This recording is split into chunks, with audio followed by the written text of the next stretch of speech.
में आपको स्वागत है। आज का हमारा विषय है यूसीसी यानी कि समान नागरिक संहिता कानून। देश में कई दिनों से इस पर चर्चाएं लगातार चल रही है। तब विपक्ष लगातार इस पर अपनी प्रतिक्रियाएं दे रहे हैं। तो आज इसे यूसीसी विषय पर गहन अध्ययन के लिए हम हमारे साथ जुड़े हैं डॉक्टर प्रवीण शंकर गुप्ता सर।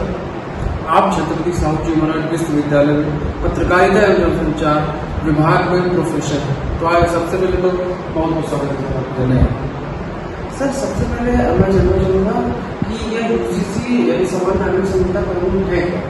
नागरिक के तौर पे इस देश में रहने वाले सभी लोग एक तरह के कानूनों से प्रभावित हों, एक तरह के कानूनों का पालन करें और बिना भेदभाव के सब लोग एक कानून के आधार पर अपने मसले सुलझा सकें और एक तरह के कानूनों के हिसाब से अपने रीति रिवाज अपने धार्मिक चीजों का पालन कर सकें। इसके लिए यूनिफाइड सिविल कोड है जिसको समान नागरिक संहिता कहते हैं। सर सवाल है कि क्या अभी कितने देशों में भी लागू है? ये दुनिया में कई देशों में लागू है, जिसमें अमेरिका भी शामिल है जो सबसे बड़ा लोकतंत्र कहलाता है भारत के बाद। ये पाकिस्तान में भी लागू है, मलेशिया में भी लागू है और बांग्लादेश में भी लागू है और बहुत सारे कंट्रीज हैं जिनमें लागू है। और इसमें कानून की जो खास बात है ना कि एक देश एक कानून, यानी संपत्ति को लेकर के या अपराधों को लेकर के या विभिन्न प्रकार के विवादों को लेकर के या शिक्षा को लेकर के इस तरह के जो मसले तमाम होते हैं उसमें यूनिफाइड सिविल कोड जो होता है, यूनिफॉर्म सिविल कोड जो होता है वो फायदे की बात होती है। इसमें विवाद की बात कहीं है नहीं। सर आप ये कहना चाहेंगे कि जब यह संहितापूर्वक लागू हो गया तो इसके क्या प्रभाव पड़ेगा? इसका प्रभाव तो ये होगा कि एक देश एक कानून में अगर लागू हो गया तो जैसे कुछ चीजें हैं यहाँ पे कहते हैं कि हिंदू कोड बिल के हिसाब से होता है, कुछ होता है मुस्लिम पर्सनता के हिसाब से होता है।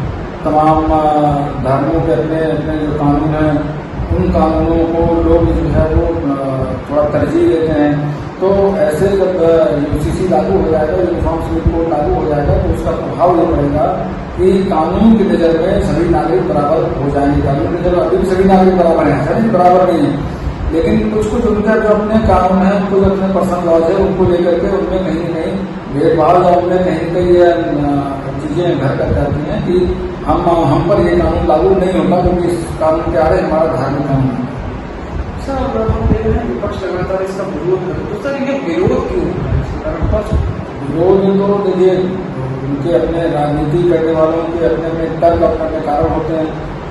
किसी को लगता है कि अगर विरोध करेंगे तो कोई एक वोट बैंक में हासिल करता है, किसी का अलग से तर्क है कि हमारे समुदाय या जिस समुदाय का वो प्रतिनिधित्व करते हैं, रिप्रेजेंटेशन करते हैं, उस समुदाय के जो हित है प्रभावित करते हैं। तो राजनीति के में जो लोग होते हैं वो पक्ष और विपक्ष दो चीज होते हैं, तो विरोध करना उनका जो है हक है और उनको इस कानून की जो कमियां हैं उनका विरोध करना चाहिए। और मेरे ख्याल से जो विरोध कर रहे हैं तो जरूर उनके कुछ अपने तर्क होंगे जिनका सरकार को समाधान करना चाहिए। सर हम देख रहे हैं सरकार लगातार इसके पक्ष में खड़ी है, तो सर इस कानून का उद्देश्य क्या है?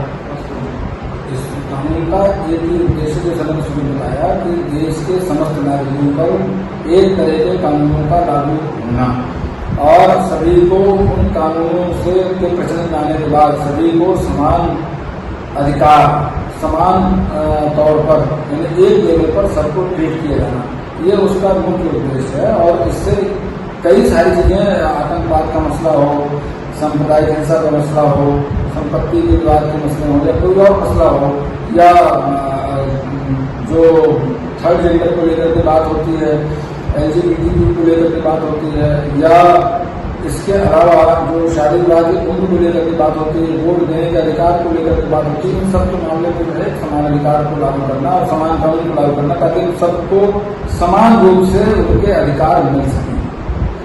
सर आज हमने जैसे देखा आपने शो में कि हमें यूसीसी के बारे में काफी जानकारी मिली, तो आज के लिए सर आपका बहुत बहुत धन्यवाद। धन्यवाद। इसमें आने के लिए।